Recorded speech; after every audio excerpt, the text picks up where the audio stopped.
You might not believe it, but this tiny clove can hold more oil than an egg yolk. We're going to turn this into this. This is called toom, a Middle Eastern sauce that you can literally put on or in everything, from roasted potatoes to chicken shawarma. You can even use it in marinades and any recipe that calls for freshly chopped garlic. So let's get started. To begin, we'll smash a head of garlic with the palm of our hand to separate the cloves. We'll then remove the root with a paring knife and peel the skins.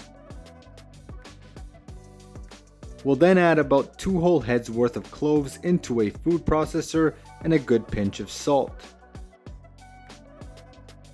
We'll chop that in the processor for about a minute or so and then scrape down the sides. This process of scraping down the sides is super important so we can achieve a fine consistency before adding in the oil.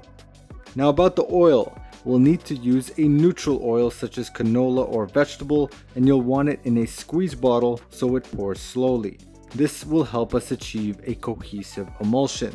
Now if you want to learn about emulsions and the 2 sauce types that we as professional chefs live by, then check out my full course here on YouTube for free.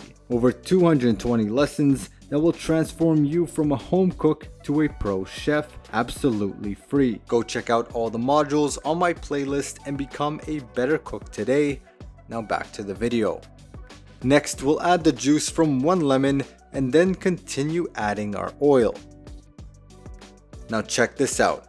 We'll reveal our emulsion and it's already starting to look beautiful and fluffy. Now if your emulsion breaks and becomes an oily mess like this, here's a restaurant trick we use. Simply add 1 whole egg white and continue adding your oil thereafter. And look at that. After about 3 cups of oil, we have this beautiful cloud of toom. Give this sauce a try, you definitely need it in your fridge.